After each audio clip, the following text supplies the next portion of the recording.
Muito bem-vindo para mais uma aula de endocrinologia. Professora Nayá aqui com você. E hoje nós vamos encerrar o ciclo hipófise, essa glândula mestre, essa glândula produtora de tantos hormônios. Se você não assistiu os outros vídeos, assista. Aqui no canal você encontra vídeos sobre todos os hormônios hipofisários. Então fica aí que logo depois da vinheta eu venho para falar dos hormônios produzidos pela hipófise intermediária. Não sai daí que eu volto já já.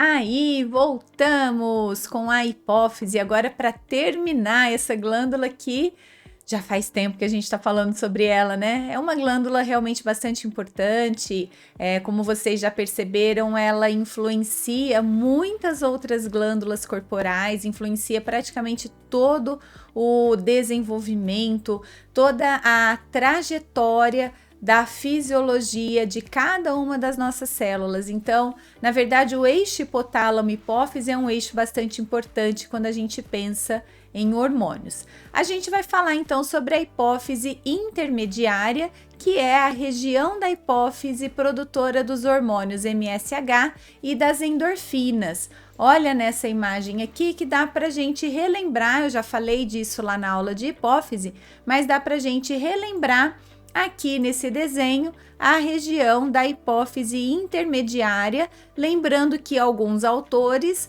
colocam essa hipófise intermediária como uma parte da própria adenohipófise ou conhecida em humanos como hipófise anterior.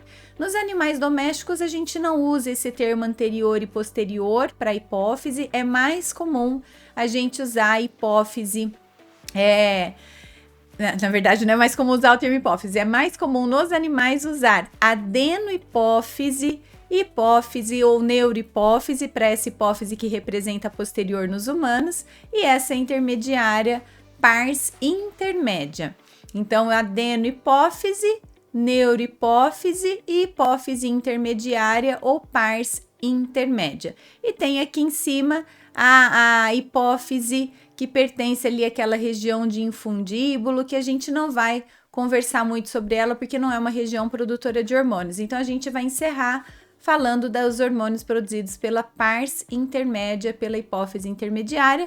E não se esqueça de deixar o seu like, porque eu sei que no final do vídeo você vai se esquecer, então aproveita e já deixa o like agora. Se você não gostar desse vídeo, lá no final você dá um dislike, você desclica, você tira o like que você deixou. Mas eu peço para que você já curta esse vídeo para não se esquecer de fazer isso lá no final. Bom, então vamos lá. O que é ou para que serve a hipófise intermediária? Na verdade, a hipófise intermediária é uma região produtora de dois grupos de hormônios, né? Na verdade, um hormônio que é o MSH, hormônio melanócito estimulante, e um outro conjunto de hormônios que são as endorfinas, como beta-endorfinas, encefalinas, que são opioides naturais do nosso corpo. A gente vai começar estudando o hormônio melanócito estimulante, mas só para relembrar, quem estimula a pars intermédia a secretar esse hormônio MSH é um hormônio do hipotálamo. É o hormônio, na verdade é um fator, né? A gente chama esse fator de MSH-RF, que é o fator liberador de hormônio melanócito estimulante, mas o próprio hipotálamo também secreta o fator inibidor, que é o MSH-IF, ou fator inibidor de liberação de hormônio, de liberação de hormônio melanócito estimulante. Então, quando é necessário, o hipotálamo secreta o hormônio ou que estimula a hipófise a secretar MSH ou que inibe a hipófise a secretar MSH. Então, quando que o MSH é estimulado a ser secretado? Quando que os animais secretam mais MSH? Na verdade, existe diferença entre animais pecilotérmicos e alguns mamíferos. Vamos começar do começo. Para os animais pecilotérmicos, que são aqueles animais chamados animais de sangue frio, ou animais que têm uma temperatura corporal muito parecida com a temperatura do ambiente onde esse animal está. Então, ele não tem uma faixa de temperatura corporal tão curtinha como é a faixa de temperatura corporal dos seres humanos, dos animais domésticos, dos animais chamados homeotérmicos. Esses pecilotérmicos têm uma faixa de variação corporal de temperatura maior. Eles podem, por exemplo, ter uma temperatura corporal de 15 graus Celsius, 20 graus Celsius, se for um animal que está numa água de um rio, por exemplo, e ele pode ter uma temperatura corporal de 35 graus Celsius se ele estiver na região de Ribeirão Preto, né? Uma região muito quente. Então, essa faixa de temperatura corporal acompanha a temperatura do ambiente, porque eles não têm um mecanismo termorregulatório desenvolvido como os animais homeotérmicos têm. E assim são os anfíbios e assim são os répteis. Bom, no caso de alguns desses animais pecilotérmicos, alguns deles têm um tipo celular chamado cromatóforo. Deixa eu escrever esse nome aqui, que é um nome diferente, né? Vou escrever bem aqui no cantinho, ó. Cromatóforo, que é um tipo celular, é um nome genérico para um tipo celular que produz pigmentos que refletem diferentes tons de cor. Então, por exemplo, um cromatóforo chamado melanóforo reflete o tom negro, o tom preto. A melanina é um pigmento produzido pelo melanóforo. Então, melanóforo é a célula, melanina é o pigmento. E esse pigmento reflete tons escuros, tons enegrecidos. A gente já vai falar mais sobre isso. Outros tipos celulares são os iridóforos, que são células que produzem pigmentos que refletem a cor azul. Os eritróforos, que são células que secretam pigmentos que refletem o tom vermelho. Os xantóforos, que são células que refletem o tom amarelo. O que alguns animais pecilotérmicos têm? Alguns animais pecilotérmicos têm uma grande diversidade desses cromatóforos. Eles têm cromatóforos capazes de produzir vários tipos de pigmentos diferentes. O camaleão, por exemplo, é assim. E essa ação dos cromatóforos vai depender, lógico que do estímulo do MSH, porém, esses cromatóforos vão ou secretar ou capturar de volta para dentro delas, né, pigmentos que vão modificar a cor desse bichinho. Ou seja, quando o camaleão está no ambiente mais verde, numa árvore com folhas muito verdes, com galhos mais esverdeados, esse camaleão tende a ficar de uma cor mais esverdeada, porque ele é estimulado a secretar pigmentos que combinados refletem o tom verde.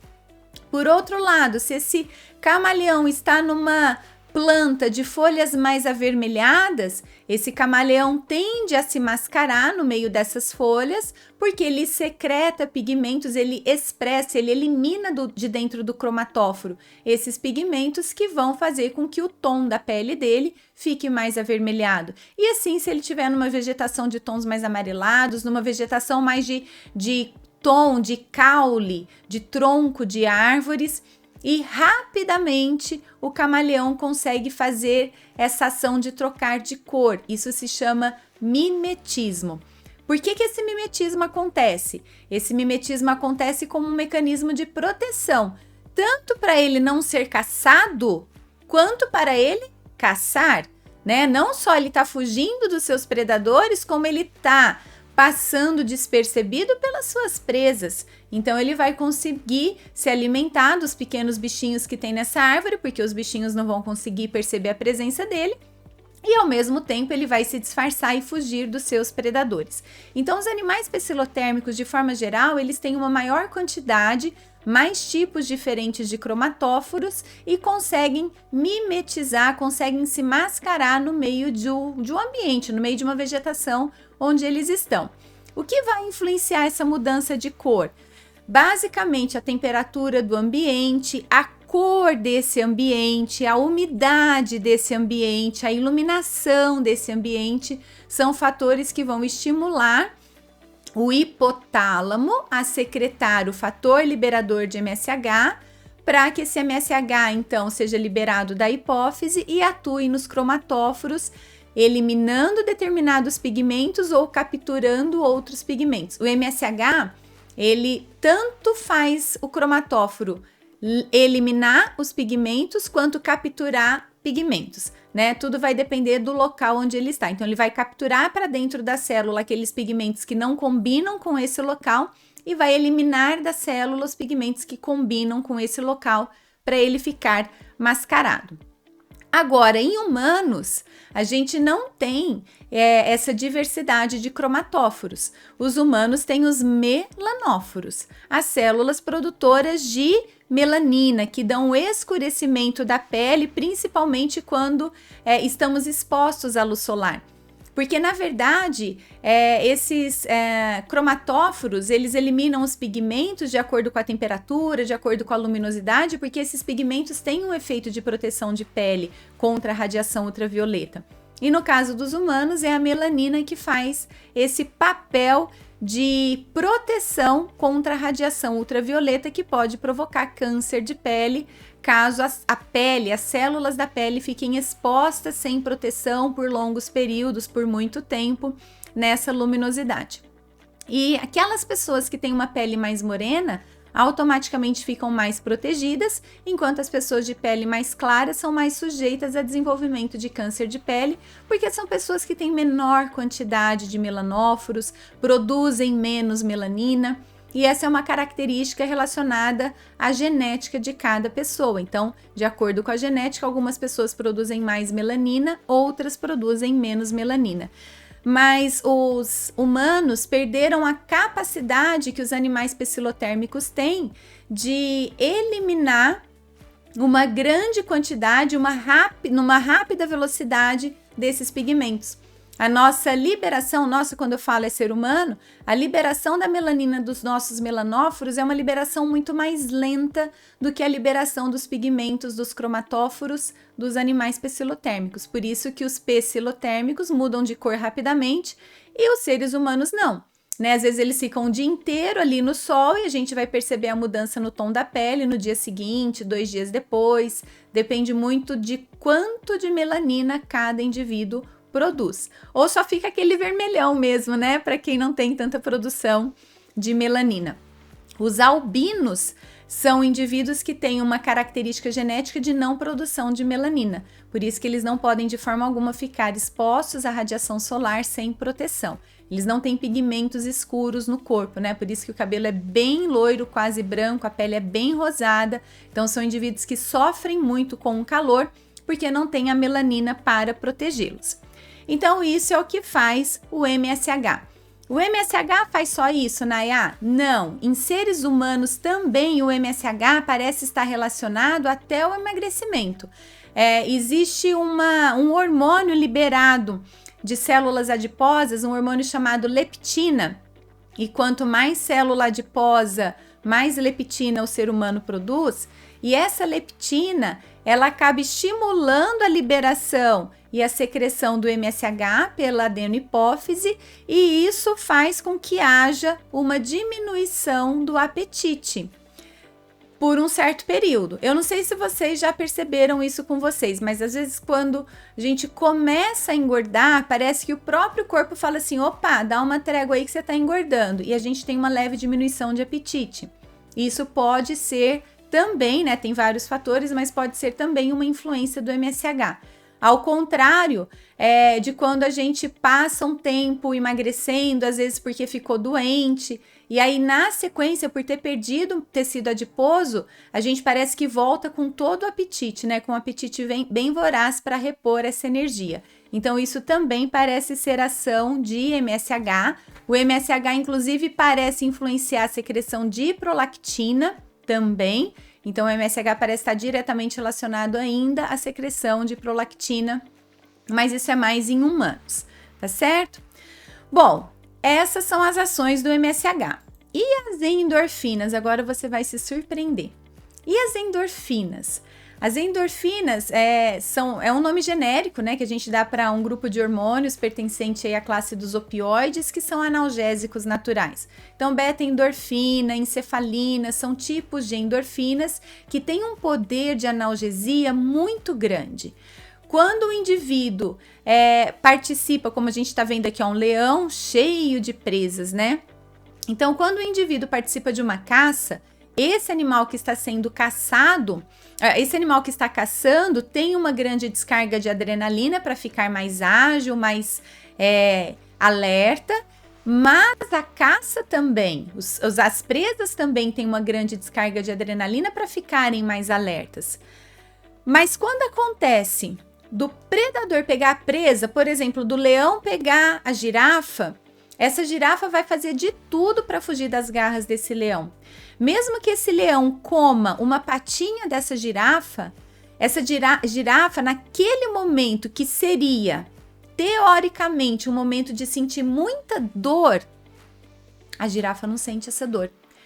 Se ela precisar sair correndo dali com as 3 patinhas que sobram, ela vai conseguir fugir, ela vai conseguir sair correndo dali sem sentir dor naquele momento. Porque nesse momento de estresse profundo, principalmente num estresse associado a uma dor muito forte, as endorfinas são liberadas pela região da hipófise intermediária. E essas endorfinas têm um poder 80 vezes maior do que a morfina, que é um dos principais analgésicos que a gente tem disponível aí na área da farmacologia. A morfina é um analgésico de muita potência, né? Quando a gente fala assim, nossa, fulano tomou morfina, é porque assim, nenhum outro analgésico estava funcionando mais. E as endorfinas têm um poder de analgesia 80 vezes superior à morfina. Então vejam que realmente são hormônios que dão sensação de bem-estar, que dão sensação de alegria, que dão essa sensação de corpo saudável. E essas endorfinas são liberadas também no momento da atividade física. Por quê? Tem uma explicação? Tem. Porque, de certa maneira, durante a prática de atividade física, existe um certo grau de lesão muscular. Os músculos sentem. Quando a gente trabalha o músculo até quase a exaustão, os músculos sentem esse trabalho e sofrem pequenas lesões. E essas pequenas lesões geram pequenas respostas inflamatórias e pela dor, pela inflamação, pela lesão, a pars intermédia secreta endorfina. Por isso que os primeiros 5 minutos de atividade física parece que não passam nunca, né? Se você tá ali lutando naquela academia, fazendo força, pedalando, os 5 primeiros minutos parece que são uma tentativa do corpo te boicotar, fala assim, para com isso que isso só tá trazendo sacrifício, mas persista, porque logo após vai haver uma grande secreção de endorfinas e aí você vai sentir bem-estar.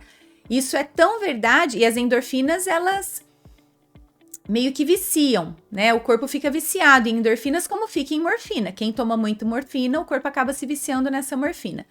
É uma droga, né? Então, esse efeito de viciar explica por que algumas pessoas são viciadas em academia. Querem fazer ginástica todo dia, se deixar vai para academia e passa o dia na academia fazendo atividade física. Porque realmente essa grande liberação de endorfina é viciante, traz um grande bem-estar. Por que a endorfina faz isso? Porque elas bloqueiam a entrada de sódio em neurônios que transmitem a informação da dor. Esses neurônios que transmitem a informação da dor, eles levam a informação da dor para o sistema nervoso central, quando esses neurônios eles são despolarizados. É todo um processo de transformação celular que a gente vai estudar numa próxima ocasião. Mas os neurônios excitatórios que estimulam esses neurônios da dor a transmitir a informação da dor vão fazer esse neurônio da dor despolarizar, para isso entra sódio dentro desse neurônio, e aí esse neurônio então despolariza e transmite a informação da dor para o cérebro, por exemplo. Se o sódio não entra, não despolariza. Se não despolariza, não transmite a informação da dor. A lesão, ela existe, mas não existe a transmissão da informação da dor. E a endorfina bloqueia a entrada de sódio nesses neurônios, por isso não tem essa informação da dor.